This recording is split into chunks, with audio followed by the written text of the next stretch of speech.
running smoothly.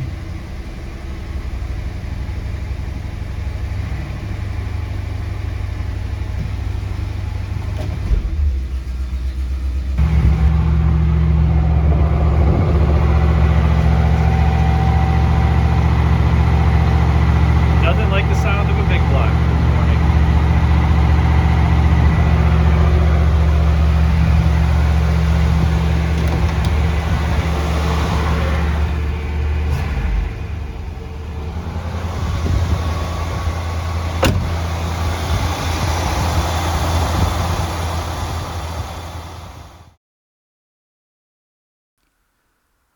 So here we are inside under the lights, and I thought I would talk about some of the interesting features of this 1970 Caprice.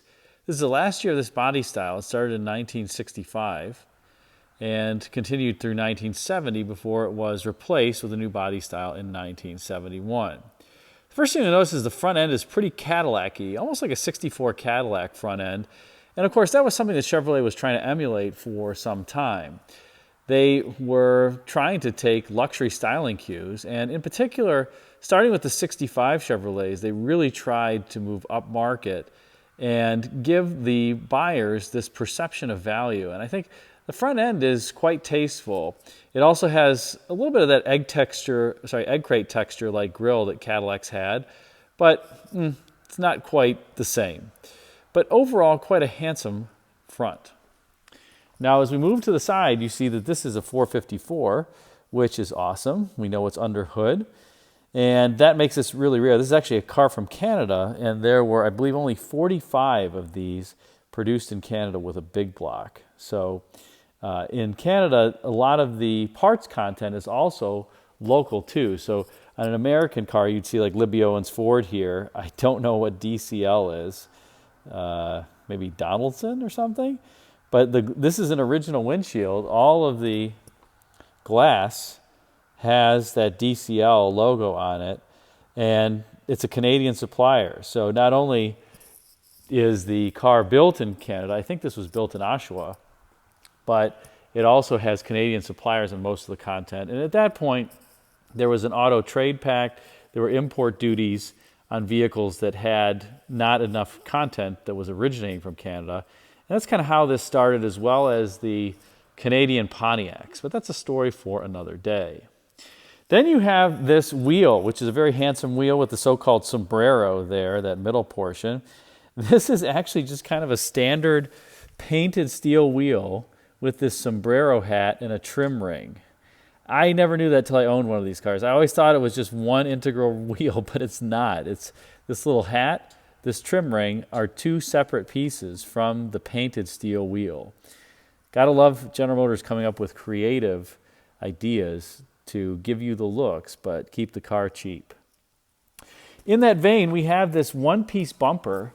If you looked at Cadillacs of the era, you would see in some cases the front part of the bumper, I think, was 5 pieces on the 71 Eldorado. Here it's one piece, aside from the bumper guards, of course.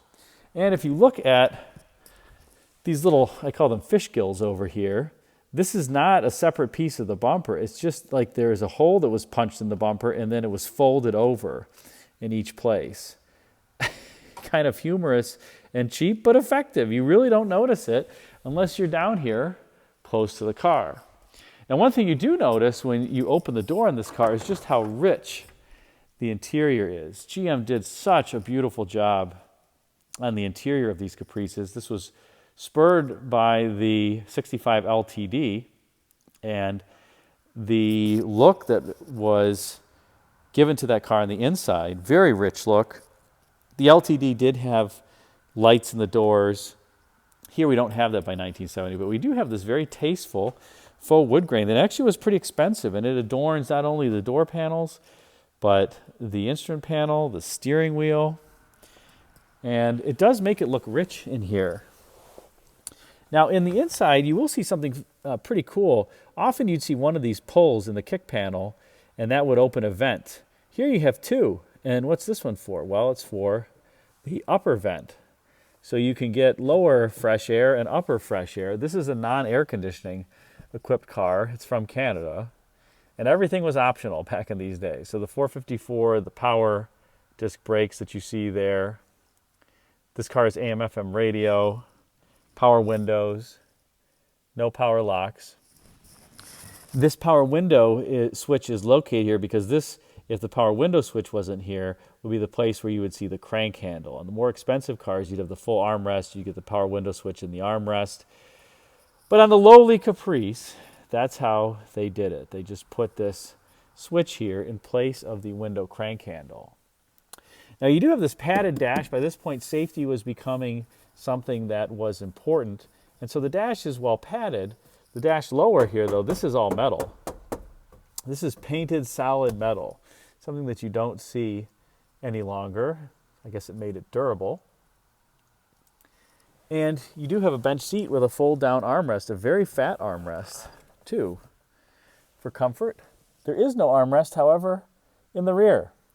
Now, in some Fords, like my 67 Park Lane, there was no armrest in the front and there's an armrest in the rear. I would prefer, if I'm only going to get one armrest, let's put it in the front because that's where most of the passengers are sitting most of the time.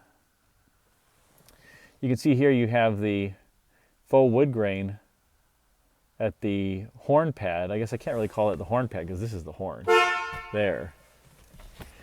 And then you have this crazy climate control setup, which is for the no AC cars, basically 3 different sliders with Bowden cables. The top there is basically, do you want the fan on or off? The middle one is the temperature. And then the bottom one is the defroster outlet, how much air comes out the defroster outlet. Again, that's all cable operated. There are no vacuum actuators under the dash here. It's kind of similar to the AMC Ambassador Brougham that had, I think, 4 controls. Let's see. Yeah. 1, 2, 3, 4. All cable operated, no vacuum diaphragms, so cheap, but again, effective. I don't know that it was offensive. Again, when I sit in this car, I think, this interior is just beautifully rich. There is only the dome light and then kickwell lighting. There is not any other lights, nothing in the C-pillars. Yeah, let's close the door and we'll look in the back. Back seat. Now the front seat is all the way back. You don't have as much room in the Caprice. The Caprice had a shorter wheelbase than the more luxurious vehicles of the time from General Motors, because when you paid more, you got a bigger car. But it's still fine. These headrests were pretty common on the 1970 GMs, except for the Cadillacs that had their own headrest and kind of a higher back seat to them. Cadillac was trying to have more of a safety feature with their seats. I think customers didn't like it because the backseat passengers couldn't see out as well as they could in a car like this. And so they ended up getting rid of it once the 71s came along. Now here you have the 3 taillight theme from Chevrolet that was pretty common. Something that would perpetuate even onto the 1990s Lumina. And you have the typical W-shaped rear end. The out, in, out, in, out. Looks like a W from the bird's eye view. You also have a 4-door hardtop body style for the Caprice. You could get these cars in 2-door and 4-door. I like the 4-door better because the backlight has a steeper rake to it. By this point, the 2-doors had a very stiff profiled roof that I didn't necessarily care for. Now let's look under hood, and you have the LS4 454 345 horsepower. This was one down from the top engine, topped by a Rochester 4-barrel quadrajet carburetor. There was a 454 390 horsepower. That was the absolute top engine that you could get. And as you can see, there's no air conditioning compressor here. There's just the power steering pump and the alternator. Of course, the car has power brakes.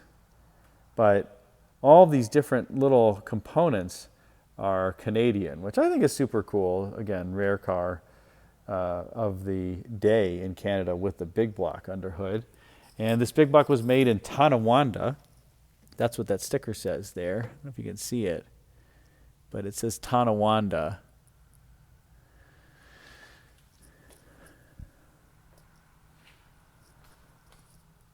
Pretty sweet.